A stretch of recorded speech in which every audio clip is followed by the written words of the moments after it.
Hello, everyone, and welcome to Veterans in Crisis podcast. Today we have Owen Ryan.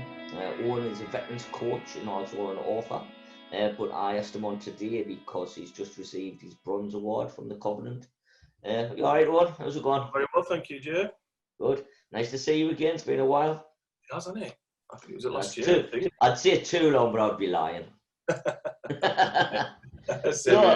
So when I seen on I think it was Twitter that you'd been given your Bronze Award. How was that for you? It's brilliant. It's really good. It's been about 2 years really in the making in terms of getting into this whole process. Sadly, my cousin died in 2018, and he was a veteran himself. And by a sort of varied twists of fate, I ended up meeting veterans after his funeral and thinking I could support them. And it was just, as you know, trying to find funding to support veterans is very challenging. So particularly for someone who's not a veteran themselves. So to get this far down the track and to be recognised for it and to stick with it, because it was lots of doors shutting when I was trying to get funding. And I just kept going because I just thought that, there's a need, and there is someone out there who will pay for this to make it happen, and it has, and I got the Bronze Award off the back of it. So I'm delighted, to be fair. It's great. We received the Silver Award this year, and I've just had just had an email, and I've got to get a virtual presentation, if you like. Got to do a thing next Wednesday, I think it is. We are like a massive award winner. I mean, last year, every time I looked on social, you were stood there with a trophy in your hand. I'm sure there was someone else's that you nicked off the table next to you. There were, mate. There were. I just can't remember. Can I get my picture to you? Your trophy? You thought it was a bottle of wine, didn't you? we've won 4 awards this year, but it's been obviously with COVID, we would have won more. Yeah, exactly. I tell you, I've had a few put back to next year as well. Really? Also, I didn't do this for awards, but it's kind of gone to the do's and have a drink and meet people. But everything now is either get put back to next year or virtual. So it's not really, as nice as it is, it's not really the same, is it? It's not. And do you know what? The funny thing is with coaching as well, which is obviously when I'm working with veterans, because of lockdown, when I started the last program, the Veterans Into Work program, we either had to do it on the phone or we had to do it over tablets, which we managed to source.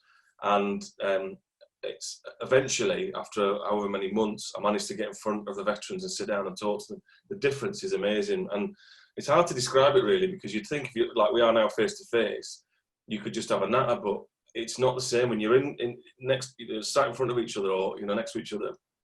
2 meter distance, obviously, you just chew the fat, and then stuff comes out from that me as a coach, I sort of make a note of it, and I go, I'm going to come back to that because that's really interesting. And when you're doing it and in the kind of, when you formalize it and just make it about coaching, it's so much harder. And the veterans themselves, I've seen the difference in them from being in front of them. So for me, it's a real challenge. And I think, when you see these virtual awards and you see it on the TV, it's all very nice. But like watching football with no fans in the stadium, even with the fan noise on. I mean, last night, those 2 lads scored their, goals on their full debuts. And the families aren't there to see it. And, there's no crowds there to run up to. And, I understand the reason why it's all happening, but it really shows how important face-to-face contact is, I think, these days. Yeah, well, I've just seen on Twitter there that Belgium's letting fans into their grounds as from this weekend. I saw something pop up. I get I've got an Apple Watch, and I get the alerts pop up on my watch. So I didn't look at it properly, but I thought I'll have to have a look at that, because hopefully that might sort of lead the way for us to get people back in. Well, I hope so. I mean, even if it's socially distanced, because when I bought my season ticket this year, they said you probably wouldn't get a sit in your seat because you would end up half the amount of people in the ground. Really? You'd have to spread out. I mean, not that we would get 48,000 anyway. However, I thought, neighbour, so I bought my season ticket, and I still haven't been able to go. And now they're talking probably not even get to go on this season. I mean, it's crazy. And do you get the refund back on that, or does it roll over to next year? I didn't claim the refund for the last 3 matches of last season. I didn't bother. But I mean, if I went a whole season, I want to claim the money back. Yeah, totally. Well, I was listening to Neil Warnock yesterday on Talk Sport. I think he was on with Jim White, and he was talking about they had 1,000 fans in for it was a Bournemouth game. He said, And he said the noise they made, just 1,000 compared to having nobody. When you think, these places that, obviously Middlesbrough doesn't get more than sort of 20,000, but if you're in, places like a full Stadium of Light, full St James's, full Cop, Anfield, all those places, it just, the difference for having fans in must be amazing. Just to get 1,000 in to make that kind of noise would be. Didn't he catch the virus after that game though? So that's probably not a good thing. He got the virus, yeah. He did. So yeah, I'm not laughing at him getting the virus, but I just thought it was a bit ironic. Well, he was all right apparently. He said that he did all right. He didn't even know he had it. I think he was asymptomatic, but he said he was all right. And actually, he said he was lucky because he's a high risk because he's in his 70s now, isn't he? Supposed to do it. So Donald Trump's beat it. Took him 2 minutes. Yeah. Well, it's all right now. Couple of mouthfuls of bleach. Sorted, man. Donald Trump got it. I mean, who'd have thought in the roll up to an election he might get coronavirus? Exactly, man. It's crazy, isn't it? And use it as a tool. But it's crazy that these leaders sort of get it and then they're cured straight away, isn't it? I think it's outstanding. Amazing. I think more people should be leaders. Yeah, exactly. And then it would work. Anyway, to get off politics. So, do you want to describe what your coaching role is with their veterans? Yeah, well, the programme I'm running at the minute is Veterans into Work, and it's really supporting veterans who they've come out of the military, they've been out for a number of years, they've done their resettlement or maybe haven't done resettlement because a lot of guys, as you know, just want to get out and that's it and they're done.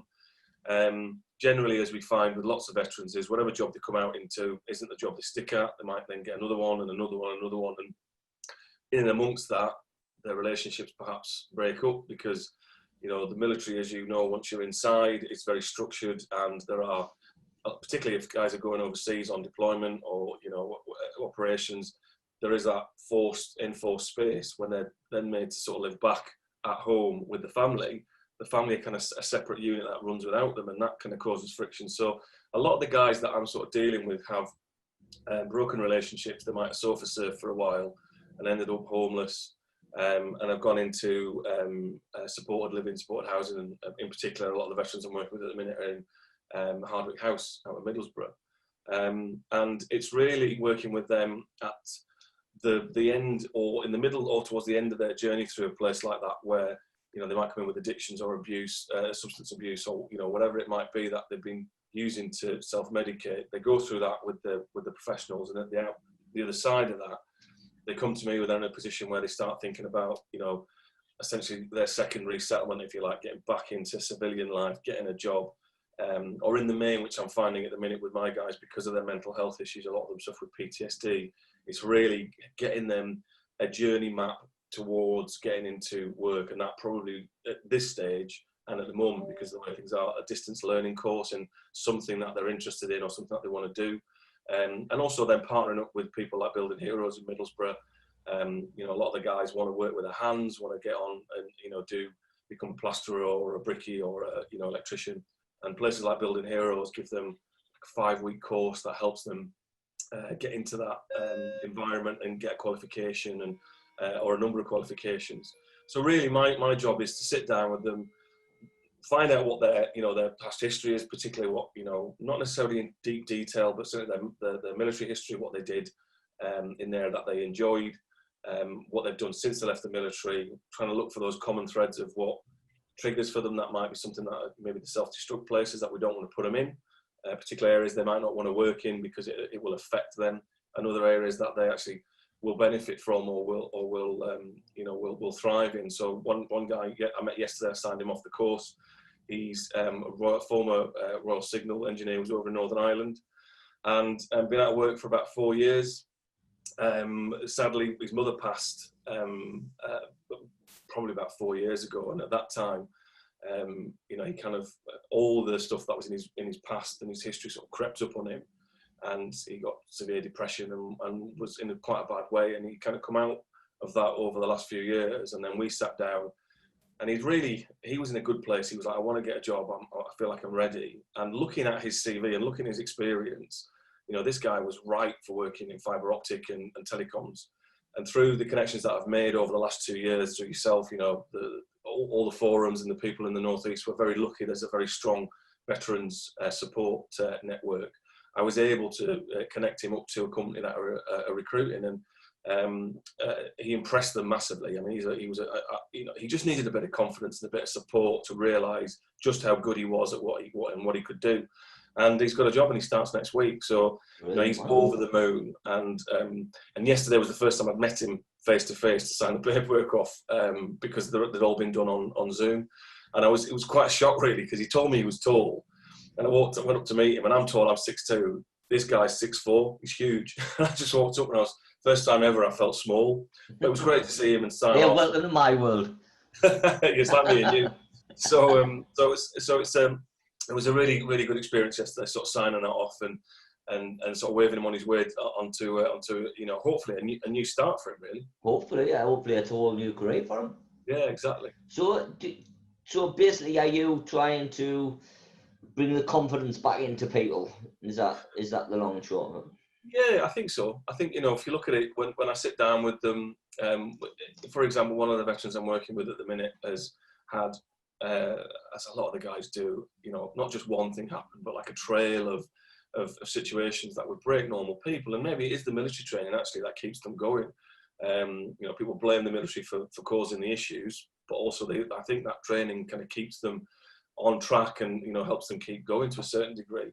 And chatting with him, it was just really again, the coaching sort of stuff is really just sort of sitting and finding out who they are and what makes them tick. And this particular lad, whenever he started talking about dogs, or animals, his whole body changed, his face, everything. He was just so passionate. And when I first met him, he was quite down and sort of sat shoulders sagging.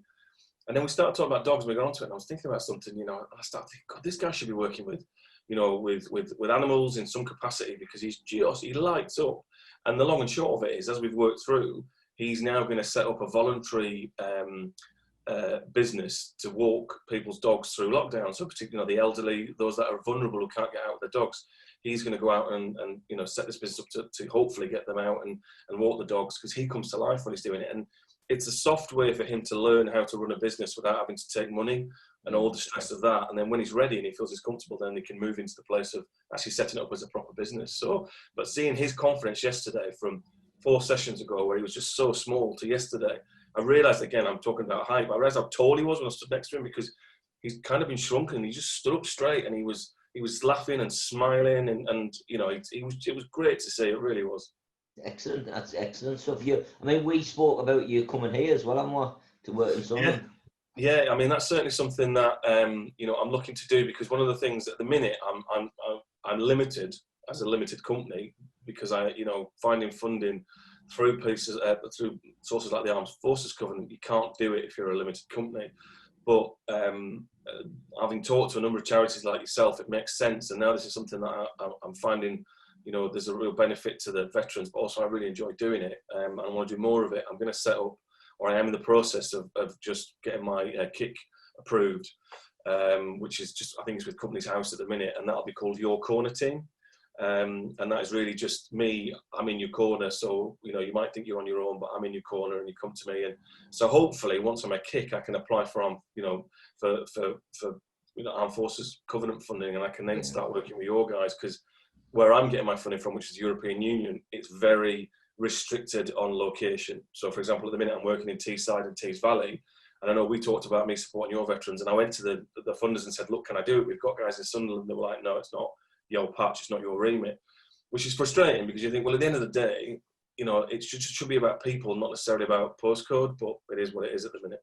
It is, and funding's really hard to get. I mean, and the thing is, it's going to get harder with everything that's happening, because a lot of funding came out which was COVID sort of related, little pots of money, and that was great.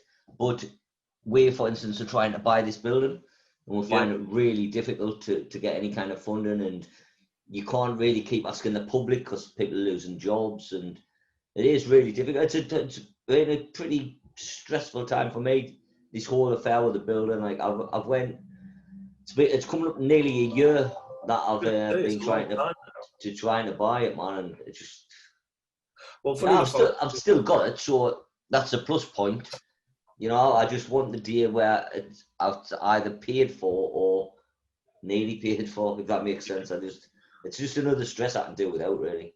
Well, I was listening to Radio Newcastle on Monday, and your boys were on, your fundraisers were on there on the morning show, and they were talking about, they were doing a number of marathons. There was a couple of marathons. 300 miles in 30 days, but That's right. as well as the London Marathon.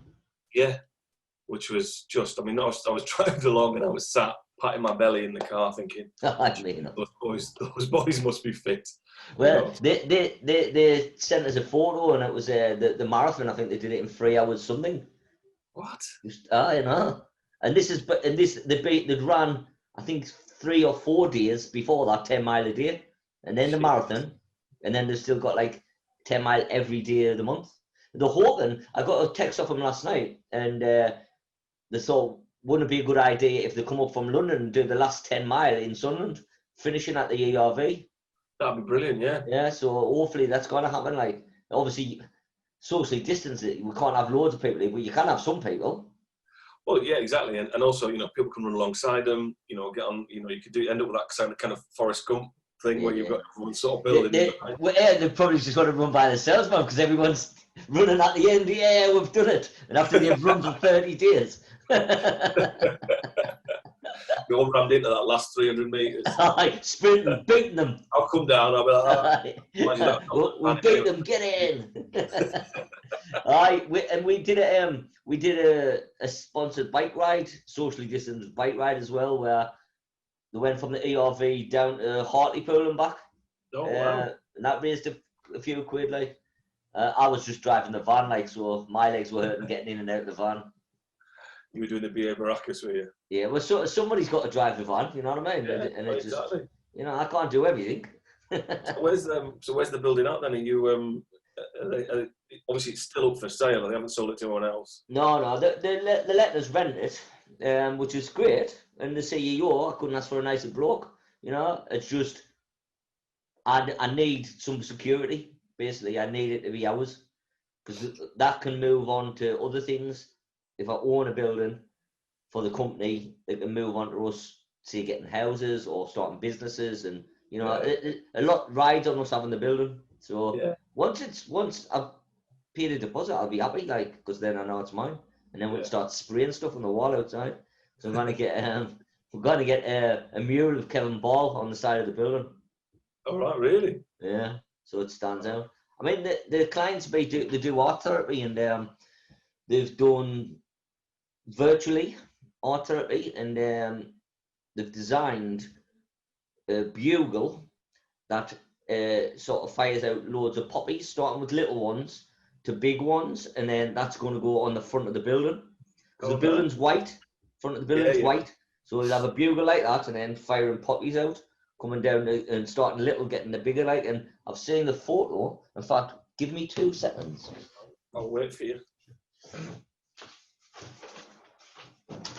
And as if by magic, the artist impression. Oh wow, that's impressive. So your residents have done that, have they? Yeah, well, they come up with the idea. The artist sort of, whatever she did with put layers on with Photoshop or whatever. Then they've cut the stencils out, and then the stencils will go on the wall, and then they'll spray them, tap the stencils off, and then, I mean, I'm not into art, like, but it's good, isn't it? Yeah, it looks impressive. Really, because I've been past the building quite a few times, and it stands out because it's white. Yeah. And with that on as well, I think it'll really punch, won't it? And when we own the building, we get the Kevin Ball mural on the side, and then on the back. Because when you come down Newcastle Road, it looks rubbish, the building, you know. So my plan is to get a local artist called Frankie Styles. I'm going to get like either a tank or a ship or something like that in 3D coming out of the building. Oh, wow. So when you come across down Newcastle Road, everyone will see, what's that building? Yeah. That's my plan, like. That look amazing. So do you want to tell us a little bit about your books? Because obviously you're an author as well. Yeah, well, I was in corporate world for 20 odd years working in the radio industry, and in that I'd always written, and I was determined to write a book, and it took me 10 years to do the first one, which actually is behind me here. Just if we're doing artist impressions, that was Media Monster, which was my first thriller. It's about a radio presenter who gets caught doing stuff he shouldn't do, and what it's like for them to. Is that autobiographical? Pretty much. Yeah. There's murder and there's prison scenes and all sorts going on. Yeah. And Sounds then, like your life. yeah, totally. So I got that one out on my own. I self-published it. I was made redundant. I took redundancy 2018, and I just thought I'll take the summer off. I had a decent package. I thought I'll take the summer off and I'll try and finish the book and see if I can make a go of it. Got the book out, got published, and well, I published it myself on Amazon, and it did all right. It got very good reviews, but then most of the people that reviewed it were people that know me, so they tend to be quite positive. And then it started to taper off, and I was like, well, I think I've done it now. I've got another book, but I can't spend another 10 years. I'm going to have to go and, get a job, get a proper job. And then I got picked up. I got an agency, and a publishers came in and said, look, we really like your writing, but we'd like to, we'd like to publish you, but we'd like to make a few changes if that's all right. And I was like, okay, well, what do you think? Like, we want to change the title, the cover, some of the characters, and the writer. the writer. It was like Trigger's Broom. I was like, seriously, how much do you actually like of this thing? So, to be fair, they didn't change that much. We had to, because it was, I think mine was probably a bit too hard hitting for the American market, and they were like, we'll change some of these scenes and we'll make it a bit more, we'll put a bit more female. So I had to switch one of the characters from a male lawyer to a female lawyer just to sort of balance it up a little bit. And that became this. So this was Deadly Secrets, which was the re-release of that one. The next book that came out was, so I go from 10 years to write the first one. The next one took 11 weeks, which was Deadly Silence, which is, in this first one, there's the radio presenter gets arrested and is questioned by a strong sort of female detective chief inspector and her team. And they were quite popular characters with the readers. And I thought, well, I can't keep getting a radio presenter into trouble. It'll be like Murder, She Wrote. So I thought, we'll bin that and we'll go for a series. And that became the Detective Jane Phillips series. So that's where Deadly Silence came out, which is, again, another murder mystery. Then Deadly Waters, which for anyone who's ever been near Manchester, it's about the canal murders. And, also, well, it's kind of based loosely on some of the canal murders that I suppose. I thought with there being a female, it might have been about thrush. Well, I wouldn't want to comment on that. And then Deadly Vengeance was the next one after that, which was a kidnapping. And I'm just about to release next month a book called Deadly Betrayal. They're all based in Manchester because that's where I used to live. And at the time, when I was sort of setting up the first book, I wasn't aware that there was any particularly strong Manchester-based sort of crime thriller, like Edinburgh's got Rebus and Taggart in Glasgow, etc. And so I thought, well, I'll stick to Manchester. I've since been told there's quite a lot of murder mysteries set in Manchester, but it's quite a lot of murder in Manchester, isn't that?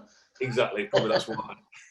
So I don't really. So to me, none of them jump out to me. So I'm sticking with it, and the feedback is brilliant. They all rate between 4 and 5 star on Amazon, and a couple of them, when I've released them, I've got to #1 mystery release in the States in the week of launch, which is quite something. It's not quite yet a #1 bestseller. I'm hoping my next one will be the one that pushes through into that. But they're going really well, and I've got another one that I'm planning now, which I'll write before the end of the year. Will be published in February, and then I'll get 2 more out next year. And I've got enough to be getting through about 3 books a year for the next couple of years. That's amazing, that, man. 3 books a year. Yeah, it's kind of, if you sit down and just write from scratch, it's almost impossible. But the guys that I work with, one's an author and one's a TV writer, and we use a thing called the TV writer studio system, where I put together a plan, send it to them, they pull holes in it, and we work through the planning. And it's mainly done through planning. So by the time I sit down, I know what all the chapters are going to look like, and what all I have to do is then sort of bring it to life. So the planning's about a month. The writing's probably about 6 to 7 weeks, and then the editing's about another month on the back. So each book in total takes about 3 months from concept to being published. And it's full on. I do 2 chapters a day, 5 days a week. Although that will need to change, because I was doing that through lockdown because I wasn't doing any of the coaching really for a long time. But when I go back into the next one, I'll be coaching. So I'll probably do, 3 days a week writing, 2 days a week coaching. And work it out that way. So it'll take a bit longer to get them out. It's not massively, maybe another couple of weeks in total. You obviously enjoy doing the writing, though. Yeah, it's something I did since I was a kid. I've always been creative. I've got an art degree and ended up in corporate life, and I got pretty high up in corporate life. I was running one of the largest radio networks in Europe, and I had 200 staff, and but all I did was talk about budgets and strategy and planning and research, and God, it was boring as hell. I mean, when I was working with the teams on the ground, like the presentation teams, the presenters, and the programmers, I really enjoyed that, because it's like this: you're chatting and you're talking about ideas. But then when you're dealing with the corporate side and your bosses and the board, and you just like pulling teeth. So the writing was always in the background. In fact, I used to write. I used to spend a lot of time on trains. So I would write on my book on the trains in the morning, and a lot of time in airports. So when I'd get to the airport first thing in the morning, I'd write for an hour, and on the way home, I'd probably write. And it just kept me sane. It was like a bit of an outlet. And now I'm doing it full time. I don't know if I could ever go back to doing corporate stuff again. It just doesn't have any interest. Whereas this stuff's brilliant, and you can kill people and you get away with it. I said that out loud. My mates think I'm nuts. If you send us in an email some links where people can buy the books and stuff, we'll put them on the podcast as well. Yeah, brilliant. Thank you. Is there anything you want to get out there before we finish? No, just that if anyone, I'm still running the program, the Veterans into Work program across Teesside and the Tees Valley until the middle of November. I have 3 spaces left. It's been very successful. Of the 9 people I've worked with so far, I think 2 are in work and 4 or 5 of them are in education already and working towards, some of them setting up their own business and stuff. So it does work. They're really enjoying it. They're getting a lot out of it. So I'd love to fill those spaces. The money's there. But as we know, recruiting veterans sometimes can be really difficult because they don't want to put their hands up and ask for help. So if anyone's listening to this and they know someone in those areas who would benefit, tell them to get in touch with you, or I'll send you my email and people can get in touch with me, and I'd love to help them. Brilliant, mate. And then I look forward to us working together. Because obviously doing some really good stuff down there. That's definitely going to happen. I'm going to get someone off the Armed Forces Covenant and come help you. Brilliant. Right, lovely speaking to you, mate. Thanks for taking the time out to write Murder Mysteries. I'll put you in the next one. All right, don't get us killed straight away, all right? I'll give you one chapter. Cheers, man.